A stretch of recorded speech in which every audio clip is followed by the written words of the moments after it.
স্বাগত ডিবিসি দেশের সংবাদে আপনাদের সাথে আছি অর্ঘমিত্রা তরফদার। এবার জানাবো খবরের বিস্তারিত। চাঁপাইনবাবগঞ্জের সীমান্তে কাঁটাতারের বেড়া নির্মাণকে কেন্দ্র করে বিজিবি বিএসএফ উত্তেজনা কমলেও স্থানীয় কৃষকদের মাঝে রয়ে গেছে আতঙ্ক। পরিস্থিতি শান্ত দাবি করে আতঙ্কিত না হওয়ার পরামর্শ দিয়েছে বিজিবি। আন্তর্জাতিক নীতিমালা অমান্য করে চাঁপাইনবাবগঞ্জের চৌকা সীমান্তের নোম্যান্সল্যান্ডে কাঁটাতারের বেড়া দিচ্ছিল বিএসএফ। প্রতিবাদ জানায় বিজিবি। প্রতিবাদ জানিয়ে ফুঁসে ওঠেন স্থানীয় কৃষকরাও। কৃষক বাবলু হাসু হাতে প্রতিরোধে নামেন বিজিবির সঙ্গে। বলছিলেন দেশের মাটি বাঁচাতে প্রস্তুত আছেন, প্রয়োজনে জীবন দিতেও।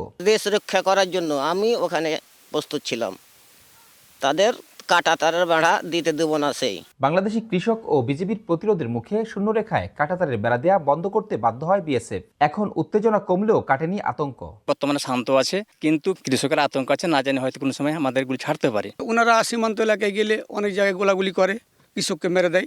এই জন্য একটু আতঙ্ক আছে মাঠে আসার জন্য, কিন্তু ওইভাবে এখন মারাত্মক আতঙ্ক নাই। সীমান্তে না থাকলে অন্য সীমান্তে আছে, কিন্তু আতঙ্ক আছে। বিজিবি ও স্থানীয় বাংলাদেশিদের প্রতিরোধ এবং কূটনৈতিক তৎপরতায় বর্তমানে স্বাভাবিক রয়েছে সীমান্ত এলাকার পরিস্থিতি। কোন আতঙ্কিত হওয়ার কোনো কারণ নাই। আমাদের দৈনন্দিন টহল দিনে এবং রাতে টহল কার্যক্রম চলমান আছে। আর এলাকার যারা কৃষক আছে তারাও তাদের রুটিন কাজ করছে। এখন এলাকার পরিস্থিতি স্বাভাবিক। যেটা আলোচনার পর্যায়ে আছে, আলোচনার ভিত্তিতে যেটা সিদ্ধান্ত হবে আমরা ওইটাই কার্যকরী ব্যবস্থা গ্রহণ করব। দুই দেশের সীমানায় স্বাভাবিক টহল অব্যাহত রেখেছে বিজিবি ও বিএসএফ।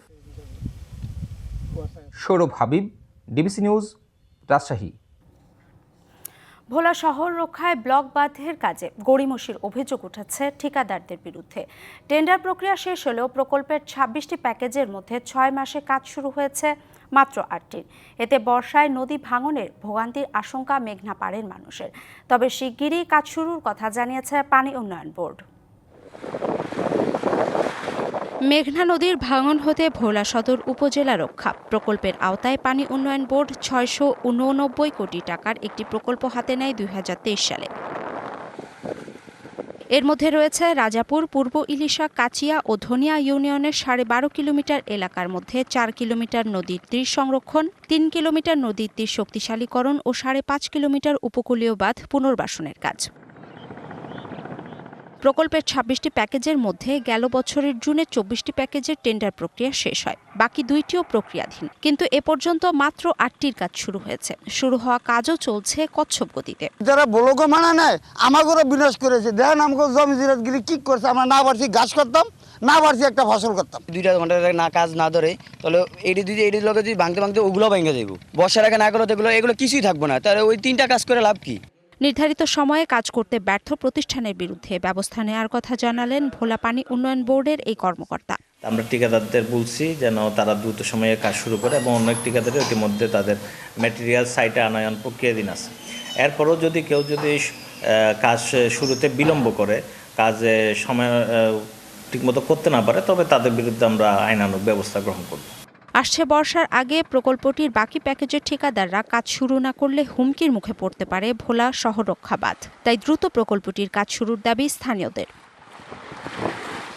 DBC news desk. সেতুর মাঝে তৈরি হয়েছে গর্ত, আর তার জন্য চালকদের সতর্ক করতে টাঙিয়ে রাখা হয়েছে লাল কাপড়ের নিশানা। এমন চিত্র ঝালকাঠির বাসন্ডা বেইলি সেতুর। এর উপর দিয়ে প্রতিদিন ঝুঁকি নিয়ে চলছে হাজার হাজার গাড়ি। যে কোনো সময় বড় কোনো ধরনের দুর্ঘটনার শঙ্কা চালক ও স্থানীয়দের। তবে একটি আধুনিক কংক্রিট সেতু নির্মাণে মন্ত্রণালয়ে প্রস্তাব পাঠানো হয়েছে বলে জানিয়েছে সড়ক বিভাগ।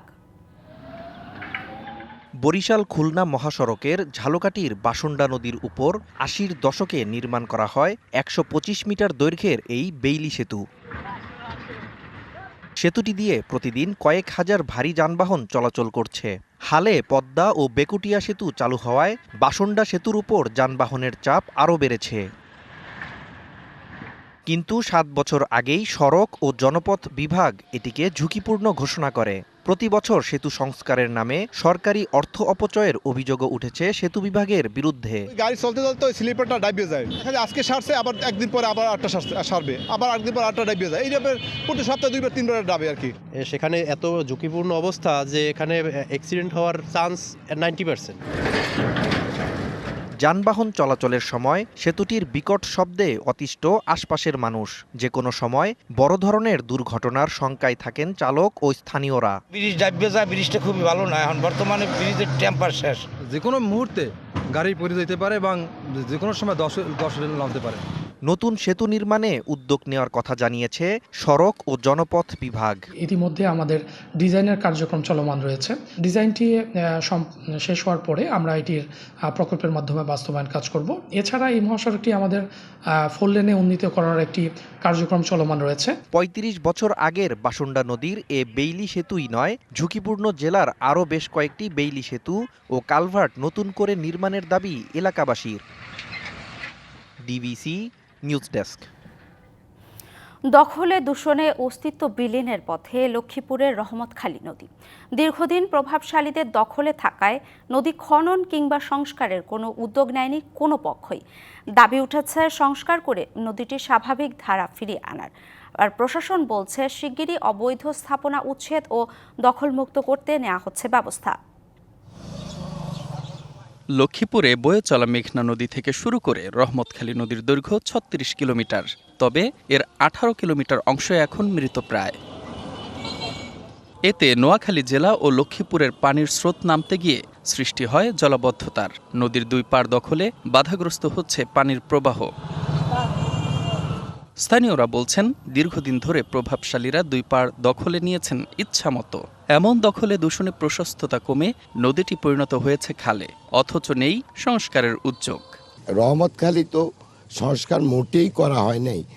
খালের সংস্কার না করাতে, প্রশাসন এটাকে না দেখাতে, এটাখানে যে ময়লা আবর্জনা পড়ছে সেটা যেখানে পড়ে সেখানে পড়ে থাকে। এবার বন্যাতে অনেক দীর্ঘায়িত হয়েছে এই খাল না খনন করার কারণে।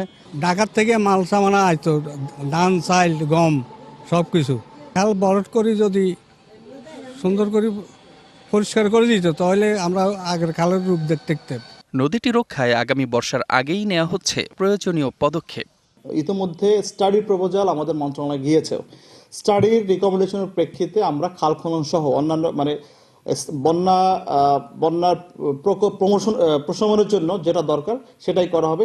এর ভিতর খাল খনন অবশ্যই অন্তর্ভুক্ত থাকবে। তৈরি হয়েছে নদীর দুই পাড় দখলকারী অবৈধ দখলদারদের তালিকা।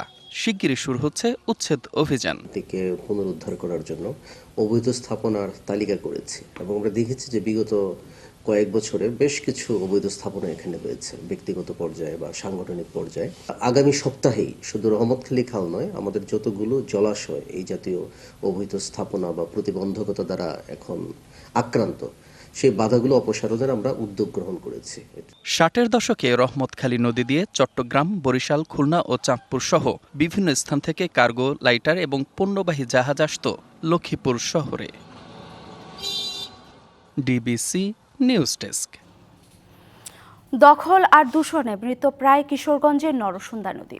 দুই পাড়ে অসংখ্য স্থাপনা নির্মাণ করেছেন দখলদাররা। পাশাপাশি বাসিন্দাদের ফেলা ময়লা আবর্জনায় একসময়ের খরস্রোতা নদীটি হারিয়েছে স্বাভাবিক পানি প্রবাহ। প্রাণ ফেরাতে নদীটিকে পুনঃখননের দাবি জানিয়েছেন স্থানীয়রা। কিশোরগঞ্জ শহরের বুক চিরে বয়ে যাওয়া নরসুন্দা নদীর চিত্র এটি। দেখে বোঝার উপায় নেই, একসময় পানিতে থই থই করত এই নদী, চলত লঞ্চ স্টিমার। নদীর বড় অংশ দখল করে বিভিন্ন ধরনের স্থাপনা নির্মাণ করেছেন প্রভাবশালীরা। এছাড়া দুই তীরের বাসিন্দারা যেন নরসুন্দাকে পরিণত করেছেন ভাগাড়ে। কোথাও কোথাও নদীটির প্রস্থ কয়েক ফুটে এসে দাঁড়িয়েছে।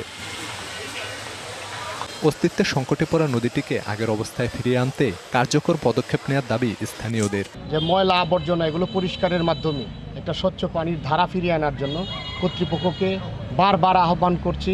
দয়া করে যদি আমাদের এই পরিবেশটা সুন্দর করে দেয় সরকার, তাহলে আমরা কৃতজ্ঞ থাকব। এখান থেকে আমরা পরিত্রাণ পেতে চাই, তাহলে এই নরসুন্দা নদীকে প্রবহমান করতে হবে। নতুন করে নরসুন্দায় খনন কাজ চালানো হবে বলে জানিয়েছে পানি উন্নয়ন বোর্ড। নরসুন্দা নদীকে পুনরুজ্জীবিত করার লক্ষ্যে আমাদের পানি সম্পদ মন্ত্রণালয়ের আওতায় পানি উন্নয়ন বোর্ড কর্তৃক একটি ফিজিবিলিটি স্টাডি চলমান রয়েছে। ফিজিবিলিটি স্টাডি রিপোর্ট দাখিল করা হবে এবং সেই স্টাডি রিপোর্টের সুপারিশের আলোকে আমরা এই নরসুন্দা নদীকে বাঁচানোর লক্ষ্যে তথা পুনরুজ্জীবিত করার লক্ষ্যে একটি উন্নয়ন প্রকল্প উপস্থাপনা প্রণয়ন করব। কেবল আশ্বাস নয়, নদীটি রক্ষায় দ্রুতই কার্যকর পদক্ষেপ নেবে এমন প্রত্যাশা স্থানীয়দের।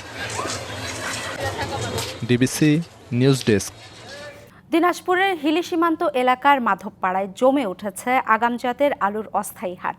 দেশের বিভিন্ন এলাকা থেকে এক মাসের এই হাটে আসেন পাইকাররা। প্রতিদিন 2000 মণ আলু কেনাবেচা হয় হাটে। এদিকে মাঠ থেকে আলু ওঠানোর পর কোনো ঝামেলা ছাড়াই বাড়ির পাশে বিক্রি করতে পারায় চিন্তামুক্ত চাষিরা। উত্তরের জেলা দিনাজপুরের বিরামপুর ও হাকিমপুর উপজেলায় প্রতি বছরই চাষ হয় আগাম জাতের আলু। যমুনা নদী শাসিত এই অঞ্চলের চরে চাষ হয় আলু। এই চাষকে ঘিরে সীমান্তবর্তী মাধবপাড়ায় গড়ে উঠেছে অস্থায়ী আলুর হাট। আর জমি থেকেই সরাসরি পাইকারের কাছে বিক্রি করতে পারেন কৃষক। আলু 16 মণ নেশা হয়েছিল, 2500 টাকা বিক্রি হয়েছে, তাতে কিছু লাভ হয়েছে। এবার আলুর বীজের দাম বেশি, সারের দাম বেশি, একটু কম হলে আরও একটু লাভ বেশি আসলে হয়। সোয়েলান থেকে আলু নিয়েছি মাধবপাড়া, রোমানা আলু 2450 টাকা মনে বেশি। মান ভালো হওয়ায় দেশের বিভিন্ন স্থান থেকে পাইকাররা আসছেন আলু কিনতে। প্রতি বিঘায় 40 থেকে 50 হাজার টাকা খরচ করে ফলন হচ্ছে 50 থেকে 60 মণ। বর্তমানে প্রতি মণ 2600 টাকায় বিক্রি হওয়ায় বিঘা প্রতি লাভ হচ্ছে 40 থেকে 50 হাজার টাকা। এবং বাজারটাও যথেষ্ট ভালো আছে। এবার বাজার মোটামুটি কৃষকরা খুব ভালো দাম পাচ্ছে। তো এই মুহূর্তে ইন্ডিয়া থেকে যে আলুটা আসতেছে এটা বন্ধ হইলে হয়তো কৃষকরা আরো উপকৃত হইতো। বহু দূর দূরান্ত থেকে নাটোর, রাজশাহী, ঢাকা, সব জায়গার পার্টি আছে এখানে মোটামুটি ভালো একটা হাট থাকে। প্রতি বছর এক মাসের জন্য বসে এই অস্থায়ী আলুর হাট। পাইকার ও আলু চাষিদের সব ধরনের সহযোগিতার আশ্বাস দিয়েছেন হাটের ইজারাদার। এই হাটটিতে মোটামুটি প্রত্যেকদিন প্রায় 3000 থেকে 3500 মণ আলু বেচা বিক্রি হয়। এখান থেকে পাবনা, সিরাজগঞ্জ, ময়মনসিংহ, তারপরে চট্টগ্রাম, তারপর ঢাকা, তারপরে মাগুরা, বিভিন্ন জেলাতে যায়। প্রতিদিন প্রায় 10 থেকে 15 ট্রাক আলু যাচ্ছে দেশের বিভিন্ন স্থানে। অস্থায়ী এই হাটে আলু বিক্রি হবে 10 থেকে 15 কোটি টাকার মতো। DBC news desk. ডিবিসি দেশের সংবাদ এই ছিল এখনকার মতো। ডিবিসি নিউজের সংবাদগুলো পড়তে ভিজিট করুন dbcnews.tv আর ভিজিট করুন ডিবিসি নিউজের ফেসবুক পেজ এবং ইউটিউব চ্যানেল। সঙ্গেই থাকুন।